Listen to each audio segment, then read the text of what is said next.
සුබ දවසක් වේවා කියලා පිළිගන්නවා අදත් මගේ YouTube channel එකට. ඉතින් අද මම ඔයාලට කියලා දෙන්නේ ඉන්දියාපු වලින් රස කොත්තුවක් හදාගන්න ආකාරය ගැන.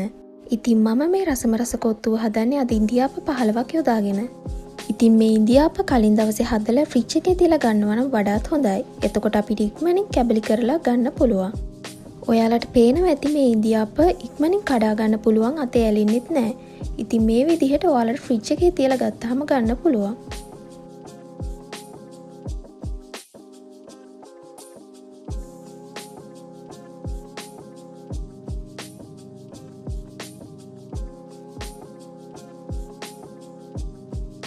මේ තියෙන්නේ මම කඩාගත් ඉන්දියාප ඔයාලට අවශ්‍ය ප්‍රමාණයට ඉන්දියාප යොදා ගන්න පුළුවන්. ඔයාලට දැන් පේන්නේ මේ අවශ්‍ය වෙන අනිකුත් අමුද්‍රව්‍ය. මම මෙතනදී කපාගත්ත සුදු ලූණු, කොච්චි, කරපිංචා ලූණු, කැරට් සහ ලූණු කොළ අරන් තියෙනවා. දැන් මේ කොත්තුව හදාගන්න පාචනයට තෙල් ටිකක් ලිපේ තියලා රත් කරගන්න තියෙන්නේ. තෙල් එක හොඳින් රත් වුණාට පස්සේ කොච්චි, සුදු ලූණු, කරපිංචා එකතු කරලා හොඳින් තෙප්‍රාදු කරගන්න පුළුවන්. ඉතින් ඔයාලත් පුළුවන් නම් අනිවාර්යයෙන්ම කොච්චි යොදා ගන්න. කොච්චි දැම්මහම මේකේ අමුතුම රසක් එකතු වෙනවා. ඊළඟට මම මේ මිශ්‍රණයට එකතු කරගන්නවා කපාගත්ත කැරට් සහ කපාගත්ත ලූණු. මේ සඳහා ග්‍රේට් කරලා කැරට් යොදා ගන්න එපා. ඒ වෙනුවට කපාගත්ත කැරට් යොදා ගන්න.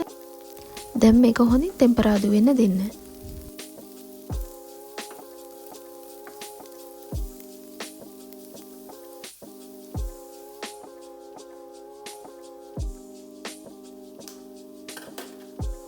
දැන් මම මේ තෙම්පරාදුවට බිත්තරයක් එකතු කරගන්නවා.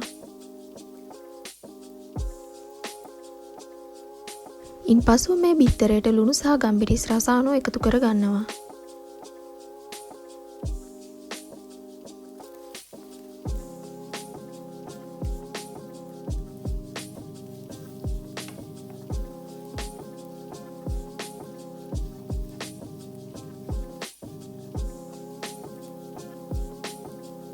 දැන් මේ මිශ්‍රණය හොඳින් තෙම්පරාදු වෙලා තමයි තියෙන්නේ.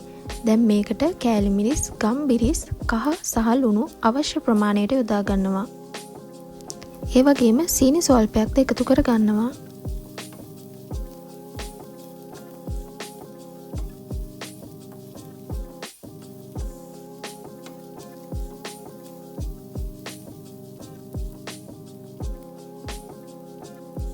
දැන් මේ තෙම්පරාදුවට කඩාගත්ත ඉන්දියාප්ප එකතු කර ගන්නවා.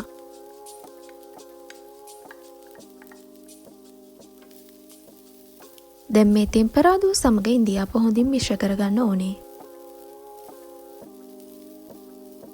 දැන් මම මේ ඉන්දියාප්ප කොත්තුව තවත් රස වැඩි කර ගැනීමට චිකන් සහිත හොදි එකතු කර ගන්නවා. මේ ඉන්දියාප්ප කොත්තුව ගොඩාක් රසවත් වෙන්නේ මේ චිකන් හොදි එකෙන්. ඒ වගේම මේ චිකන් කරි එක සඳහා මම පොල් කිරි එකතු කරගත්තේ නෑ. ඒ වගේම කරි පවුඩර් සහ තක්කාලි හොඳින් එකතු කරගත්තා. ඉතින් ඔයා චිකන් කන්නේ නැති කෙනෙක් නම් මේ සඳහා මාළු එකතු කරගන්නත් පුළුවන්. නැත්තම් බිත්තර වලින් විතරක් මේ කොත්තුව හදාගන්නත් පුළුවන්.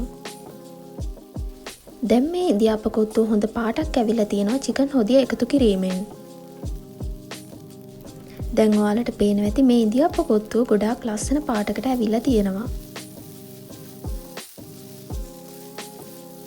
ඉතින් අවසාන වශයෙන් මම මේ කොත්තුවට ලුණු කොළ ටිකක් එකතු කරගන්නවා. මේ ඉන්දියාප්ප කොත්තුව ගොඩාක් රසවත්. ඔයාලටත් ගෙදරදීම හදලා රස විඳින්න පුළුවන්. ඉතින් ඔයාලත් ඉන්දියාප්ප ඉතුරුනහම මේක හදලා බලන්න. අනිවාර්යෙන් ෆ්‍රිජ් එකේ තියලා ඉන්දියාප්ප අරගන්න. ඉතින් මේක හදලා බලලා ඔයාලත් මට රස කියන්න.